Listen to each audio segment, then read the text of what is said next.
This news brought to you by Renovation World.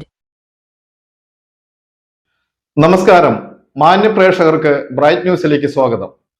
Paravur ചരിത്ര പൈതൃകം കുടികൊള്ളുന്ന മുസരീസ് ആസ്ഥാനത്തേക്കുള്ള യാത്രാ വിലക്ക് ഏർപ്പെടുത്തരുതെന്ന് ആവശ്യപ്പെട്ടുകൊണ്ടുള്ള പട്ടണ നിവാസികളുടെ രണ്ടാം ഘട്ട റിലേ സായാഹ്ന സമര പോരാട്ടം 50 ദിവസം പിന്നിട്ടു. വിശദമായ വാർത്തയിലേക്ക്. പുതിയ ദേശീയപാത NH-66 നിർമ്മാണത്തിന്റെ ഭാഗമായി പട്ടണം കവലയിൽ അടിപ്പാത നിർമ്മിക്കണമെന്ന് ആവശ്യപ്പെട്ട് ജനകീയ സമരസമിതി നടത്തുന്ന റിലേ സമരം 50 ദിവസം പിന്നിടുമ്പോഴും സംസ്ഥാന ഭരണ പ്രതിപക്ഷങ്ങളുടെ ഭാഗത്തു നിന്ന് ശക്തമായ ഇടപെടലുകൾ ഇതുവരെ ഉണ്ടായിട്ടില്ലെന്നും സമരസമിതി ഭാരവാഹികൾ അറിയിച്ചു. പട്ടണം കവലയിൽ 3.5 മീറ്റർ ഉയരവും 7 മീറ്റർ വീതിയുമുള്ള അടിപ്പാത നിർമ്മിക്കാനുള്ള നിർദ്ദേശം കേന്ദ്ര സർക്കാരിന് നൽകിയിട്ടുണ്ടെന്ന് ദേശീയപാത അതോറിറ്റി പ്രൊജക്ട് ഡയറക്ടർ അറിയിച്ചെങ്കിലും ബസ് ഉൾപ്പെടെ എല്ലാത്തരം വാഹനങ്ങൾക്കും കടന്നു പോകണമെങ്കിൽ 4 മീറ്റർ ഉയരമുള്ള അടിപ്പാത വേണമെന്നാണ് സമരസമിതിയുടെ ആവശ്യം. 4 മീറ്റർ നിർമ്മിക്കുന്നതിന് യാതൊരു തടസ്സവും അവിടെ ഇല്ലെന്നും അന്തിമ തീരുമാനം ഉണ്ടാകും വരെ സമരം തുടരുമെന്നും ഭാരവാഹികളായ സമരസമിതി chairman KV Ananthan, convener Rasheed Pattanam, treasurer Rajan Kallarakkal തുടങ്ങിയവർ അറിയിച്ചു. പട്ടണം പ്രദേശത്തെ 7 ക്ലസ്റ്ററുകളായി തിരിച്ചാണ് സമരം മുന്നോട്ട് പോകുന്നത്.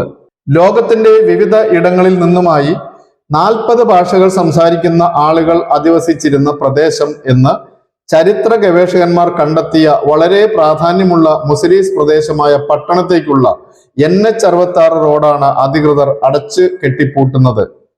ഇതിനെതിരെയാണ് നാട്ടുകാരുടെ നേതൃത്വത്തിൽ ജനകീയ സമരസമിതി രൂപീകരിച്ചത്. യഥാർത്ഥ മുസരീസ് എന്ന് പറയുന്ന ഒറിജിൻ, ആ സംസ്കാരത്തിന്റെ ഒറിജിൻ എന്ന് പറയുന്ന ഒരു വാദഗതി കേരളത്തിലും ഇന്ത്യയിലും രൂപപ്പെടുകയും ലോകമെമ്പാടുമുള്ള ചരിത്രകാരന്മാരും അതുപോലെ തന്നെ ഈ പരിവേഷകരും എല്ലാം തന്നെ അത് ഉൾക്കൊണ്ടുകൊണ്ട് ഈ മുസരീസ് വെച്ചാൽ എല്ലാവരും അറിയാം. മുസരീസിന്റെ സൈറ്റ് മ്യൂസിയം അവിടെയാണ്, ഇല്ലേ? മാരിടൈം മ്യൂസിയം അവിടെയാണ്. എല്ലാ കാര്യങ്ങളും നമ്മുടെ എത്രയും പ്രധാനപ്പെട്ട സ്ഥാപനങ്ങളാണ്. കുടുംബാരോഗ്യ കേന്ദ്രമുണ്ട്, സ്കൂളുണ്ട്, ഹിന്ദു ദേവാലയമുണ്ട്, ക്രൈസ്തവ ദേവാലയമുണ്ട്, മുസ്ലിം പള്ളിയുണ്ട്, എല്ലാം ഉണ്ട്. വളരെ പ്രധാനപ്പെട്ട 10,500-ലധികം വീടുകളുണ്ട്, അവിടെ 6,000-ലധികം മനുഷ്യരുണ്ട്. ഇവരെല്ലാം ഉള്ള പ്രദേശത്തിന് തരേണ്ട ഒരു പരിഗണന ലഭിക്കാതിരുന്നത് അതൊരു നോട്ടപ്പശകാണ്. അത് ദേശീയപാത അതോറിറ്റിയുടെ ഭാഗത്ത് പറ്റിയിട്ടുള്ള പ്രയോറിറ്റി കൊടുത്തപ്പോൾ പറ്റിയിട്ടുള്ള ചില പ്രയോറിറ്റി കുറഞ്ഞ സ്ഥലങ്ങളിൽ നേരത്തെ പറഞ്ഞ പോലെ ചില അണ്ടർപാസുകളൊക്കെ വന്നു. പക്ഷെ ഹൈ പ്രയോറിറ്റി കിട്ടിയിരുന്ന പട്ടണത്തിന് ആ പ്രയോറിറ്റി ലഭിച്ചില്ല. ഈ പ്രദേശത്ത് താമസിക്കുന്ന ആളുകൾക്ക് ഹൈവേയിലൂടെ നടന്നു പോകുവാനും കടന്നു വരുവാനും ഒരു സൗകര്യം ഉണ്ടാക്കണം.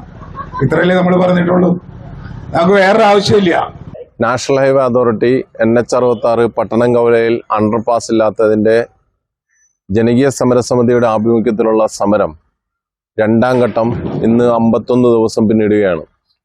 കഴിഞ്ഞ 3-4 മാസങ്ങളായി സമരസമിതിയുടെ നേതൃത്വത്തിൽ പട്ടണ നിവാസികൾ മുഴുവനും സമരത്തിലാണ്. പട്ടണത്തെ സംബന്ധിച്ചിടത്തോളം ഏക വഴിയാണ് ഈ പട്ടണം കവല. നിരവധി വിദ്യാഭ്യാസ സ്ഥാപനങ്ങള്, കച്ചവടക്കാര്, മത്സ്യത്തൊഴിലാളികള്, ബസ്, 24ഓളം റൂട്ടുകളുള്ള ബസ്, അങ്ങനെ പല സ്വഭാവത്തിലുള്ള യാത്രക്കാരാണ് ഈ റോഡ് ഉപയോഗിച്ചുകൊണ്ടിരിക്കുന്നത്. ഇതാണ് NH അധികാരികൾ അടച്ചു കളയുന്നത്. ചിറ്റാറ്റുകര പഞ്ചായത്തിനെ സംബന്ധിച്ചിടത്തോളം ആകെ ഒരു അണ്ടർപാസ് ആണ് അനുവദിക്കപ്പെട്ടിരിക്കുന്നത്. അതിലൂടെ സഞ്ചരിക്കേണ്ടത് 6 റോഡുകളിലുള്ള ആളുകളാണ്. മസ്ജിദ് റോഡുണ്ട്, ത്രിശക്തി റോഡുണ്ട്, വനമ്പങ്കോള റോഡുണ്ട്, പട്ടണങ്കോള റോഡുണ്ട്, പഴയ പട്ടണങ്ങൾ റോഡുണ്ട്, പുയപ്പള്ളി റോഡുണ്ട്. ഇങ്ങനെ 6 റോഡുകളിലൂടെയുള്ള യാത്രക്കാർ മുഴുവനും സഞ്ചരിക്കേണ്ടത് വനമ്പങ്കോലയിലുള്ള ആകെ ഒരു അണ്ടർപാസിലൂടെയാണ്. അതാകട്ടെ ജനസംഖ്യ നോക്കുമ്പോൾ പുയപ്പള്ളി മുതൽ കുഞ്ഞിത്തൈ വരെയുള്ള ജനസംഖ്യ 35,000 ജനങ്ങളാണ് ഈ പ്രദേശങ്ങൾ തിങ്ങി അധിവസിക്കുന്നത്. അവരുടെ സഞ്ചാരം തീർച്ചയായും വനമ്പങ്കോലയോട് മാത്രമാകുമ്പോൾ സ്വാഭാവികമായും അവിടെ ട്രാഫിക് ഉണ്ടാവും, വൻപിച്ച തിക്കനുഭവപ്പെടും. ഈ 6 റോഡുകളിൽ 3 PWD റോഡാണ്. അതിൽ തന്നെ 3 ബസ് റൂട്ടുകളാണ്. അനവധി ബസ്സുകൾ ഒരേ പാതയിലൂടെ പോകുമ്പോൾ സ്വാഭാവികമായും വനമ്പങ്കോല എന്നുള്ളത് വളരെ കൺജസ്റ്റഡ് ആകുകയും അതിലൂടെ യാത്ര സുഗമമല്ലാതാവുകയും ചെയ്യും. അതുകൊണ്ട് നിർബന്ധമായും കുഞ്ഞിത്തൈ മുതൽ പുയപ്പള്ളി വരെയുള്ള പ്രദേശത്തുള്ള ജനങ്ങൾക്ക് വേണ്ടിയും കൂടിയാണ് പട്ടണത്തുകാർ ഈ സമരം നയിച്ചുകൊണ്ടിരിക്കുന്നത്. ജനകീയ സമരസമിതി രൂപീകരിച്ച് 3 മാസത്തിലേറെയായി വിവിധ സമരരീതികളും ഹർത്താലും NH ഉപരോധവും നടത്തി നാളിതുവരെ പ്രശ്നത്തിന് പരിഹാരം ഉണ്ടാകാതിരുന്നതോടെ റിലേ സമരവുമായി ജനകീയ സമരസമിതി രംഗത്ത് വരികയായിരുന്നു. പൊതുജനങ്ങളുടെ വിഷമതകൾക്ക് പരിഹാരം ലഭിക്കുമെന്ന പ്രതീക്ഷയോടെ. News desk, bright news.